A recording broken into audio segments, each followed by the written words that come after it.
Hi, everyone. Welcome to virtual lunchtime theater land. My name is Judy Rawlings, and I am the Art Education and Outreach Director here at the Herberger. Well, no, actually not here at the Herberger, there at the Herberger Theater Center.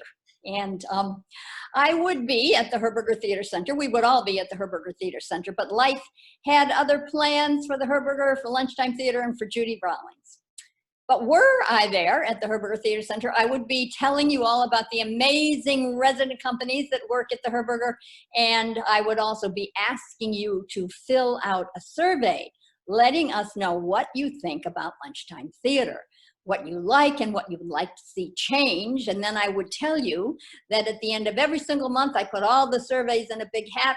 My boss will only let me pull out 2. However, those 2 incredibly fortunate people win free and clear, absolutely no strings attached, 2 tickets to, wait for it, lunchtime theater. Yay! Whoa. Hopefully, sooner than later, we will all be back at the Herberger, and I will be speaking to you personally and not virtually. But in the meantime, we are going to be interviewing some of the wonderful artists whose shows we had to postpone because of the pandemic. And today we have the amazing Brad Allen. You can see him on your screen. But before we talk to Brad, I want to introduce Mary Robinson. Mary is my associate, but Mary does so much for lunchtime theater that I couldn't even begin to mention what she does. And most of you know Mary because she is certainly one of the big faces of lunchtime theater. So Mary, say a few words to our visitors, would you? Here's Mary. Hi, thank you, Judy. How wonderful it is to be with our virtual lunchtime audience. I so wish it were back in our building, but that day will come soon. Unfortunately, our last time we were together was March 12th with the lovely ladies of 16 Bars. Hopefully you all got to see their full video on our email a couple weeks ago. I hope you enjoyed that. But because of the pandemic, we did have to postpone Scan Originals and Brad and New Carpa and Karen Burns and Theater 360, but they will be coming back to our next season, which, speaking of that, Judy and I have been very busy planning our next season. So look in your mailboxes somewhere mid-July for our new 2020-2021 lunchtime season brochure, and we will see you at lunchtime theater. Thank you, Mary. That was fabulous. And now here he is, the amazing, the wonderful, the unbeatable Mr. Brad Bond. But before we go to Brad, I want to tell you that Brad has made an amazing video with some clips from his show, which we will show immediately following this, this interview. But just to be clear, Brad, what is the name of your show and when were you going to present it? It's called Tales of a Wandering Gypsy. And it was supposed to be performed May 18th through the 28th of this month. Right. And who, may I ask, is the Wandering Gypsy? It is I. It is I who am the Wandering Gypsy. Sometimes, maybe people don't know this, but a lot of times theater people refer to themselves and each other as gypsies. So, Wandering Gypsy am I in this one-man show. And so, can you tell me what kind of tales are you going to tell us? Well, I have worn just about every single hat you could wear or in and around the theater. I think people a lot of times see actors and think that's the theater. But there's so much that goes on behind the scenes, from the choreographer, the director, the lighting designer, the scene designer, the stage manager, the props, everything you can imagine. And I've done pretty much all of it, primarily as an actor and a director, have been my main, and voiceover artist as well. But and musicals and Shakespeare and children's theater and every kind of show, theater of the absurd. I've done everything, I think, just about that exists in terms of theatrical genres. So what I thought I would do in this show is just share, for people that maybe haven't been in and around the theater other than as patrons, that people might enjoy some of the stories, because lots of crazy stuff happens, especially in live theater. because anything can happen, which is part of why I think people enjoy it. It's a little bit like watching a tightrope act. You know, somebody could fall, and sometimes they do. You hope they don't, but they might, and that's part of the fun. So when you're watching someone on stage, will they forget a line? Are they going to fall down? Was that supposed to happen? Did she just mess up? I mean, you know, it's a kind of an exciting Christians and Lions kind of exciting thing sometimes to watch happen. So anyway, I thought I would share some of those stories about different things that have happened in my life, and just fun, interesting little weird things. As you mentioned, I put together a video, and in trying to go through all the different kinds of things that I wanted to do, I got a little bit carried away with my Carol Channing stories, just to tip my hand a little. So it's very Carol Channing heavy, the video that I made, but the show is not. That's all that's Carol Channing in the show. So if you come to the show, it'll be a lot more than that, and that's all there is to Carol Channing. It's not an hour of Carol Channing, Okay. because that would be scary, and no one wants to see that. So what other wanderings have you done other than being a theater gypsy? Well, other than theater, I've had, talk about hats. I've had a lot of different lives. I've been a Spanish teacher, which I loved. I have a master's degree in Spanish. I had a kind of a high-powered gig in New York as a head of customer relations for a giant global business membership organization, sort of a research think tank called the Conference Board. Some people know it, some people never heard of it, but I traveled all over the world with that, meeting with senior executives from the world's biggest companies, all the names that you would know, Pepsi and ExxonMobil and Walmart and Pfizer and every kind of thing there is. And I probably know some of the top people there, which was wonderful. And pretty much all the capitals all over Europe. I did meetings in all over Asia, India, Singapore, Hong Kong, all over Europe, Paris, London. Anyway, it's been an amazing, amazing life. And now I'm just relaxing and loving the desert and just kind of kicking back a little bit. So, Great. Yeah. Listen, any chance you could give us one little snippet that is not on your video? One of the tales from your wanderings? Yes, yes. I thought I would share one of the scariest things that ever happened to me in terms of the theater, because you know there's always a lot of stress, and you know people are looking at you, and there's a lot of things to worry about, things that can be a little scary. But nothing is as scary as a room full of 5-year-olds. Okay, well, so it was my first year in doing children's theater. I worked for a company, amazing company I cannot say enough about, called Missoula Children's Theater. They're absolutely just off the charts fantastic what they do. And basically they put 2 actors in teams and they send you out in a Toyota pickup with your lights, your set, your costumes, your props, everything you need to put on a full show, musical show, with 75 local children. And then every week you travel to a different town. And on Monday you cast the show. You have a 2-hour slot to cast the show. Then you take a 15-minute break, and then you have another 2 hours for your first rehearsal. You rehearse Tuesday, Wednesday, Thursday, sometimes Friday, and then by Saturday, you put on a full-scale musical using the local children. And the next week you move to another town. So it was crazy, and people are always just flabbergasted at how you can just wheel into town and then in 5 days put on a full-scale musical. The kids know the songs and the choreography and the whole thing. Well, anyway, it's down to a science. They've got it down to an absolute science on how these 2 actors, who are also in the show, how the show is taught, how the show is performed. It's like a machine. It's phenomenal.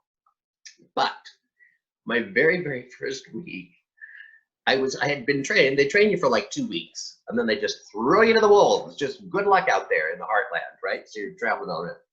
But my partner, God bless him, had done it for a year before. So he was an old hand, and he was completely. He used to say, "You don't scare me, lady. I work with children."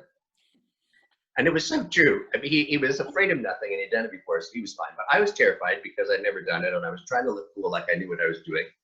And they sent us off my very first week, I believe it was Sioux Falls, South Dakota. Okay, and I think about 150 kids showed up to audition, and we could cast 65 to 70.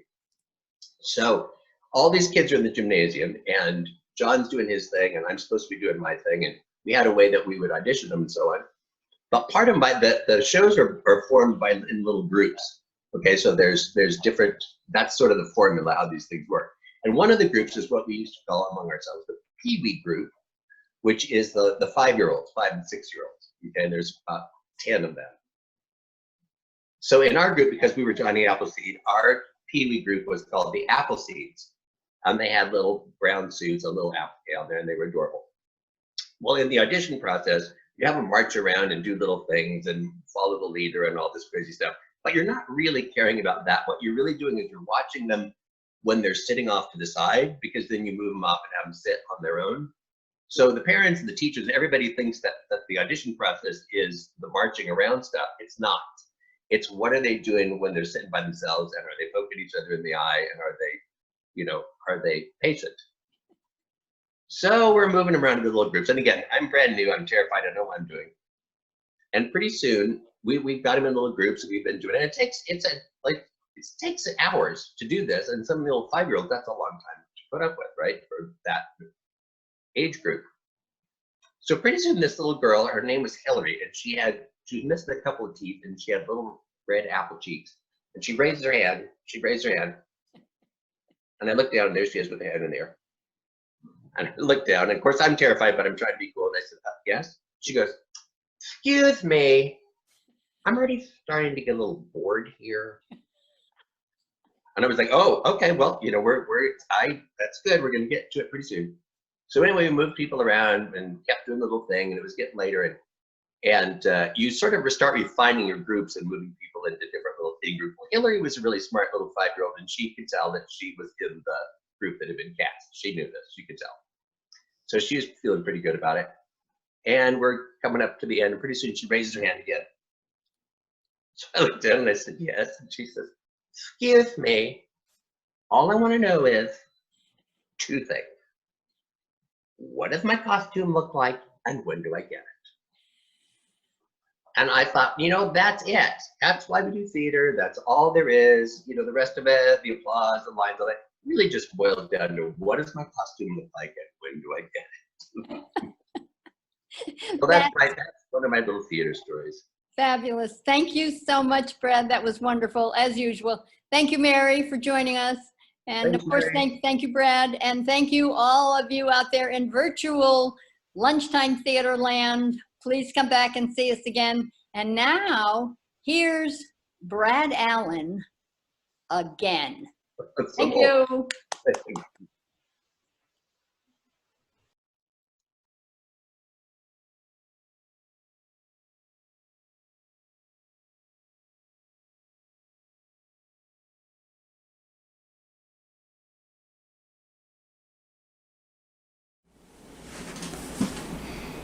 Hello, patrons of Lunchtime Theater. My name is Brad Allen, and I was scheduled to be performing for you at Lunchtime Theater this May. And because of the pandemic, of course, there is no gathering in groups right now, so they asked me if I would do something online to just get something out there so that you could at least have a little entertainment, even if it's just virtual. And I said, of course, I would be pleased to do that. It's a little bit different venue for me, but we're all getting used to this, the new normal. So here we go. Now my show, one-man show, is titled Tales of a Wandering Gypsy, which is supposed to be about life in the theater and stories from theater. I think a lot of times as an audience member, you see the outcome of what's on the stage, but there's so much that goes on in productions and backstage and in and around theater and the arts that are, quite entertaining and interesting sometimes.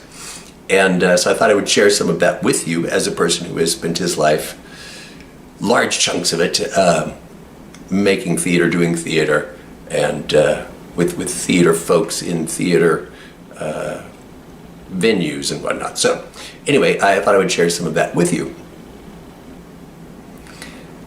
A lot of times in theater we have what you might call theater lore.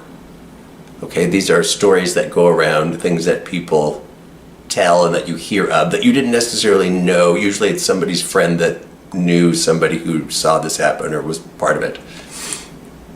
So here's one of the stories that I wanted to share with you because it's a good story and probably true, maybe true, don't know, but I've heard it. And so I wanted to share it with you. Now, the main subject of this story is Carol Channing.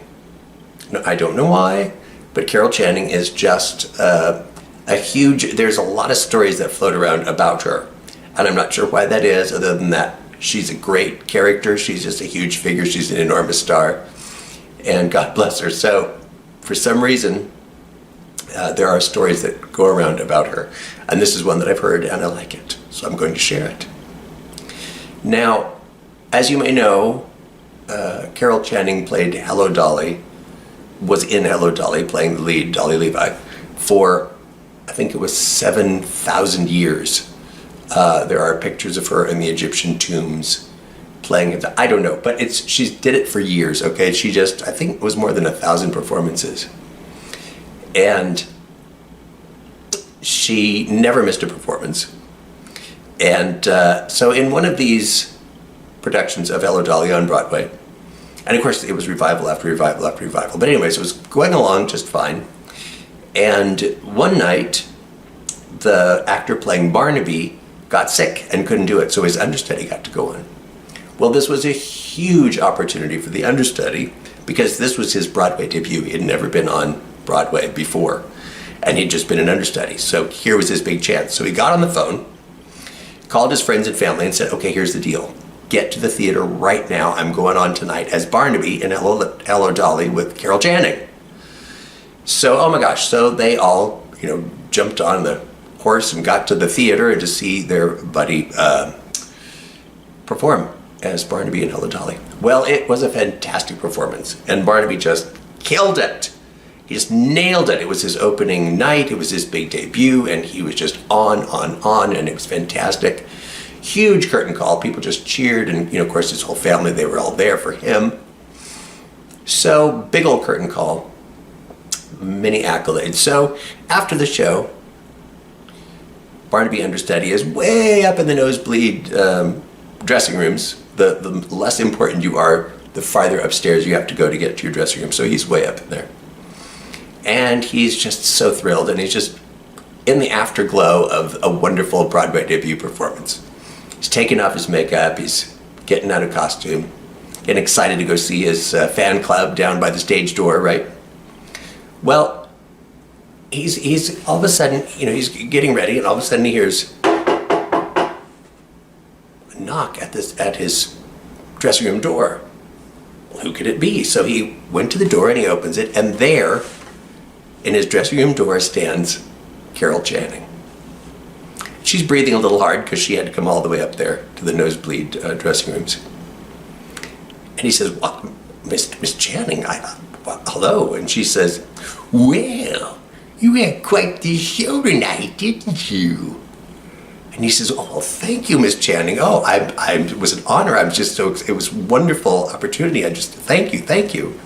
And she says, I half expected to open up the program and have it say, 'Hello, Barnaby.' But it doesn't say 'Hello, Barnaby.' It says, 'Hello, Dolly. Have a good night.'" And she turned around and walked down the stairs.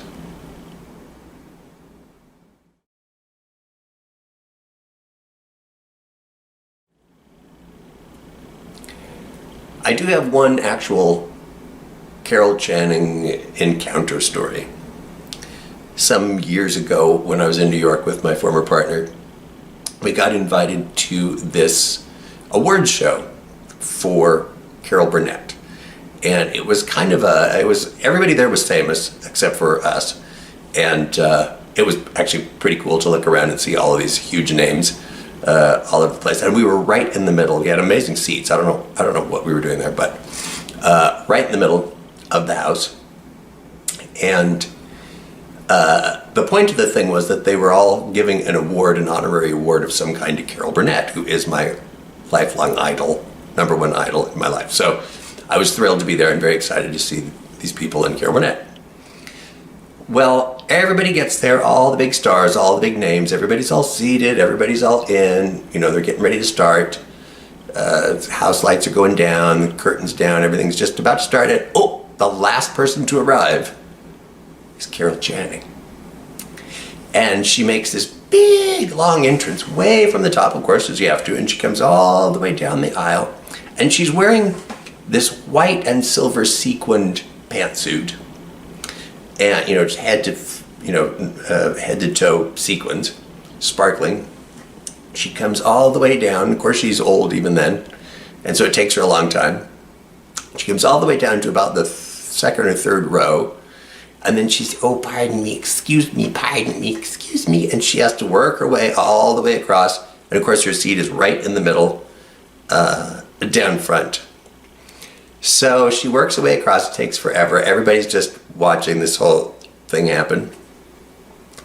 And she gets to the middle, and then she doesn't sit down. No, she has to get undressed first, of course. So, and she's got this fur wrap, so she has to take that off. She's got this big scarf on and these great big dark glasses as though to disguise herself, like, don't look at me. Of course, she's wearing sequins. And so she takes all this apart, and then she turns around, and she looks, and she realizes that everybody in the whole place is looking at her. Well, quelle surprise, right? She's down front, right in the middle. But she's like, oh goodness. And she sits down, and she makes a big show of sitting down. And I thought, now this is a woman who loves attention.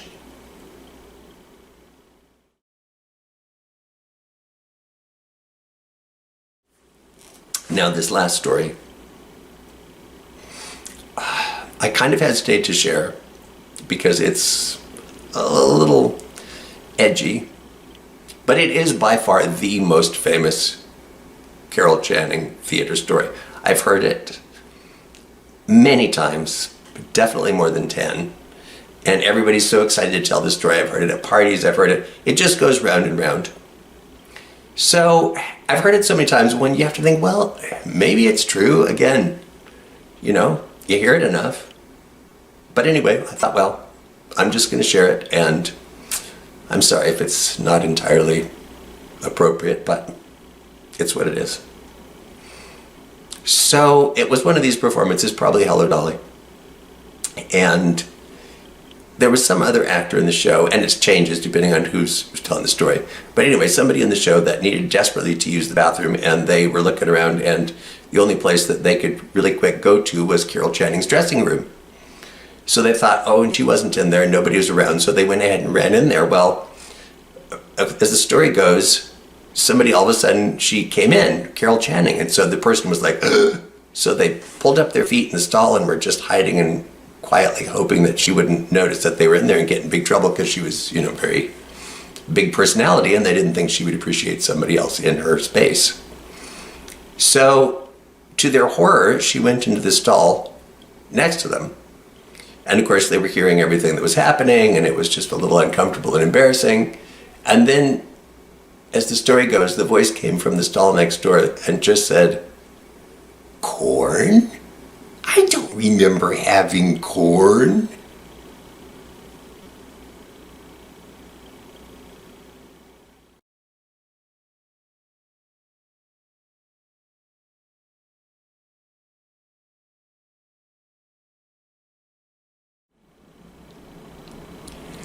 Well, hello, Dolly. Yes, hello, Dolly.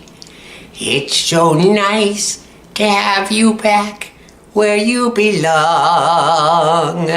You're looking swell, Dolly. I can tell, Dolly. You're still growing, you're still growing, you're still going strong. I feel the room swaying while the band's playing one of my old favorite songs from way back when. So, golly gee, fellas, find her an empty knee, fellas. Dolly, you'll never go away again.